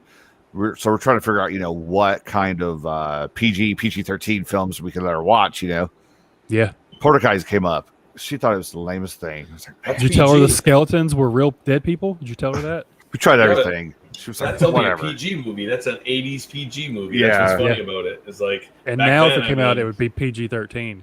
Right. Yeah, at least. Yeah. Yeah. Well, they'd be like, well, there's dead people in it. So, but yeah, I remember. Yes, the clown. The little And clown there was doll smoking. thing There was the some scariest smoking part. going on too. So there would be Yeah, a you further can't smoke advisory for anymore. there was some marijuana going on in it. So They actually they'll CGI out on Disney Plus. They CGI out cigarettes in like movies and stuff now. did they CGI out the guns in ET? Right. I don't know. That's not on Disney Plus. Is that No, Disney? no, but I think I don't know. But when they re-released ET, when the cops pulled out the guns Oh, I don't know. before they took flight, I think they CGI'd out the guns. I know Disney Plus has been messing with a lot of stuff. They left all the Pinocchio stuff in where they're like smoking cigars and drinking beer, but there's like a Muppets movie where like Some the of them guy have a that gets disclaimer at burned. the beginning of them. Some of them Yeah, have they a do little, now. They have like little this is content racist warning. content and all that kind of Yeah. stuff. Yeah, I can understand putting like a content warning or something, but to like edit it or whatever, it just seems like, that's kind of. We're not about to go into the whole content warning thing. No, it's getting too late. You want to have that We're conversation? starting to wind down some here. Yeah. So I always got to bring it up. Always got to bring it up. It's controversy. I brought it up last week when I was being interviewed by Steve. I was like, I think I'm the one who brought it up. We got into it. So yeah, Christina says they did edit the guns out on ET. yeah. So there you go. Oh wow. He said, yeah, they made them have cameras. I didn't even notice that. That's what it was. Yeah. That's If like it I was don't. on Disney, if it was on Disney Plus, they would have edited in dildos. That's what Disney's known for, like Yeah. big dicks on the covers and stuff. The dick. What is it's the Lion King or something? There's a dick cloud or something like Little that. Mermaid, there was a big old shaft on like in the castles in the background, and no, on the Lion King it said sex in the Oh, that's what it is. Yeah, and it goes poof. in the clouds. Yeah. There's so many of those. All those It's a nice- perverted Disney artists. Yeah. This conversation just took a strange turn here. I mean, we could probably go on for like 3 more hours, but there's no way. I have to work in the morning, so we're not doing that. You don't want to talk about content warnings? No. Little dildos. So as we Raw start read. winding down, Trigger warning. Crisis averted. what are you reading? Anything special that we should get ready for? You got any inside tips? Any secret books that you're reading of up and coming authors that are about to explode on the scene? I am actually just got Shade by Chad Nicholas. He sent that over to me. That's his newest novel that's coming out. I've never read anything by him, so I'm pretty excited for that. I think that's. But he's got doing it. Nightmare out too, Yeah. though. He has Nightmare. Nightmare out. So I think last time we spoke, you told us about J.C. Robinson. Yes, And we all jumped on the book. So I didn't know if you had somebody else like that this time too to, no, to give us the inside track about. I did read a couple months ago "Hostage" by Ross Jeffrey, Oh, which is jealous out of yet. you. Send that over. Secretly send it over to us. Yeah, really. That was great. Really awesome. Typical. It was great that he told me I made the cut. Then I changed my name. There's a character named felt so after Jay, but I it's felt not so named bad. after Jay anymore. Well, I had to change my name, my channel name, and all that stuff. That's a whole different story. But then I sent him a message. Says, "I'm so sorry that I have to change my name." He was like, "I understand. I know what's going on, so don't worry about it." So Still yeah, feel that was awesome. J.C. Robinson actually, he had me write the forward for his collection that just came out. I which saw that. Yeah. Highly recommend that collection. It's awesome. It's dark. I mean, he seems like such a nice, like gentle dude, but man, that guy can write some dark shit. Like cringy. Is he quitting writing too? Is that No, what he's I've heard? not. He actually He changed his he's mind? sticking with it. Yeah, him and his partner just wrote. I think they just wrote a story together and submitted it to somewhere. Yeah, I remember that But no, tweet. I thought he was going to stop after his next one, but okay. No, he's sticking with it. I actually told him I'm really glad because I love the diner. Yeah. His collection was awesome. He sent me that early on. I think it's I think like he had a 10 bad taste at stories. first with the Vanity Press or whatever he was involved with. Yeah, Was which it bad for his actually, experience? you know, I actually kind of rescued him from that whole situation because he asked me if I'd read it and review it, and I read it and loved it, and then I started digging in a little more about his story, and he's like, yeah, I paid these people like a couple $1,000s to publish Crazy. my book, and I was like, dude, no, like it broke my heart because I'm like, that takes so long to earn. Like I haven't even made that much money off of my 2 books that are out. You know what I mean? Like you can sometimes see those when they're selling their debut for like $24 or $25. Yeah, and it what did you happens do? so Yeah. much. Like, yeah, it pissed me off because he was making like 75 cents on a $24 hardcover or something, and it's so awful. So, And the sad thing is, when you're new, you don't know any different. Like they're just preying on the new people. yeah, and that's what they do. And so we ended up getting the rights back. He self-published it. He redid it. It's an awesome book. It's so friggin' like awesome. If you haven't read it, I definitely recommend it. I know a lot of people picked it up after I mentioned it a couple months ago, but definitely a great book. He's an awesome writer. Did you read it yet, Brett? I reviewed it. I've got it on Kindle, but I haven't read it yet. I reviewed it. Super fun. It was good. Yeah. It sounds cool though. Yeah, it's like I kind of consider it like Dexter, but like an old woman. And like killing off the rats and stuff like that. It's super. It was just so natural. It was just so natural to her. It was just so. Yeah. It wasn't like should I or shouldn't I? It just. All right. Matter of fact, yeah. Lock the door. Boom. It was like a routine. It was like a routine. Yeah. So I love that he like took risks with his first book, and that's why I was like screaming from the rooftops for people to read it and pick it up, and I really hope his collection does well. I consider. What's his collection called? Tales of the Unkind, and it's out on paperback and Kindle, Kindle Unlimited as well. So lots of cool stories in there. A couple that made me cringe in a good way, So I definitely some that really stuck with me too. So I definitely recommend it.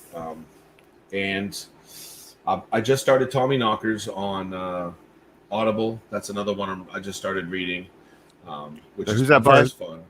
It's a guy named Stephen R. King, I think. Up and comer, right? Yeah. Stephen with a V. Stefan. Yeah. Don't forget the R, the middle initial. I think it's Rodney. Stefan. Yeah. And that's pretty fun so far. I've always heard like the middle 300 pages are just. Yeah, I've heard crazy. I've never read it. I've heard like it starts out great and then it just falls off a cliff. I've heard the ending's not good. Yeah, I don't know. I've never read it. So we'll see. I'll finish it. I'm sure it's an Audible, so it's not like I'll fall asleep reading it. I like audiobooks lately. Yeah, I still can't do them. I try them every now and then. I can't do them. Yeah, it's so easy to get distracted, but once you get in the groove, it's like okay, I can do this.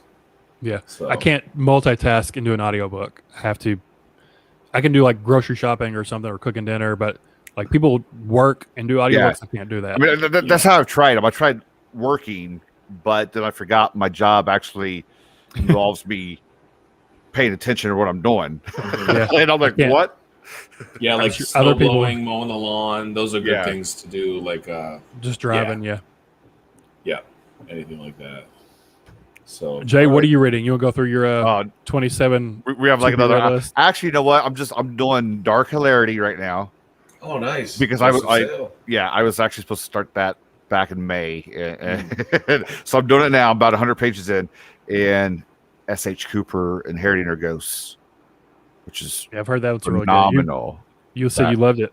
Yeah, that's Joseph was going to edit my collection when I was self-publishing it. I actually had him on the books to edit it, and then I had to break the news to him that it was picked up. And I didn't want to have to tell him because I was like, he's such a nice guy and such a good editor. But he was all super happy for me, and but I was like dead set on hiring him. We had a meeting and everything, and then the rest is history. So, but super nice guy. I definitely want to read that. I'm going to get through those two because I have. Oh, I got that. The arc of that anthology. Crud. The alien one. Alien. Silver Shamrock. Sorry, the one from Scott J. Moses. Scott. Yeah. Yeah. Oh yeah. What That's got we like wouldn't 30 do. story. Yeah. What we wouldn't do Yeah, is something yeah. like that. So Laura I got Hightower that. did the That's a forward great, for it. And I'm expecting another anthology from Dark Ink in September sometime. So probably September just be anthologies for me. Cool. Yeah. That's always fun. Nice variety. You gonna do some shorts on shorts? See, I said to Beard one day, maybe I'm gonna do minis on minis or something like that. Minis on minis. I don't know if he got the joke or not because I made a comment on one of his videos that he took the good name, shorts on shorts. So Shorts maybe on shorts. maybe I'll do like 2 for 2. Shorts on shorts in shorts. Yeah, What was your double shot of Very Lutsky? yeah. I did do a double shot. Maybe I'll do a double shot of a shorty double shot or something. I don't know. You can't go wrong with any Lutsky. Guy's No, Lutsky's great. amazing. Yeah. Yeah. Love his work. All right. So where can people find you? I am on Facebook, Twitter, Instagram, TikTok. Standing on the corner. Standing Look in the corner. look in the windows. Looking out Do you your- have TikTok looking at your videos yet? windows at night. Just a couple. I'm not. Yeah, it's just I don't have the time. Like it takes like 20 Yeah, it minutes. does, to go doesn't it? edit that crap and I Like just Sadie and can't, Ashley put out like one every hour. It seems Yeah. like. I'm Like, I don't made a have the few. time. I made a few of them. I'm like, this is exhausting. This is like making a review video. It's like Seriously. it is. So I'd The rather sit editing there and takes watch. longer. Yeah. I'd rather sit Yeah. there and watch all of them, and then it's been about a month since I. It takes longer to edit a 30-second TikTok than it does like a 15-minute review. Yeah. Yeah. So So my books are on Amazon. Scratches Severed is what I got out right now. And Hunger for Death will be out. I'm sure I have a feeling it's going to be in bookstores, pretty much Nice. anywhere you can find books, stuff like that. I'm hoping we're going to go that route. And and then Fright Vision will be pretty much, I think, an Amazon exclusive when that comes out. If anyone's interested in checking out that book. I don't have a title for it yet. It's just book 11, but my name will be on it, and you can't miss it. It'll have a cool cartoon cover and stuff like that. It's called a book 11. Yeah, book 11. Book 11. Book 11 of the series. Yeah. Yeah. Like Fright Vision just became meta. So yeah, I mean, I'm all over the place. If you follow me on Twitter or something, it's just my name. I'll follow you back. I mean, most of the people in the chat, they're all they know. I know. They know who I am. They know me. That's why they're here. They're awesome people. I'm really You're a glad popular everyone- guy, Josh. Yeah. Well, I mean, it's not like random strangers are going to be coming into. But I asked you that for the Talk hundreds of people that are going to watch this later, Yes, and the podcast. So. plus on the podcast platform. Yeah. The three So- people that will listen on the podcast. We get like 15 listens. Only Okay. one of those are me. Yeah. I think you guys know where I'm located. So when you listen to this later on the podcast, Yeah. Exactly. So yeah, All right. just It's been a great show, guys. Yeah. Josh from Sure, Marsella, yeah. thank you so much for joining us. Thanks for stopping by and hanging out with us. Everyone in the chat, from our partner in crime, let me point right here up there, Brad Proctor.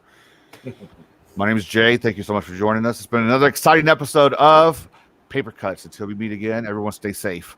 Bye. Queen Wave. Love you, Love you, Jay. Brad.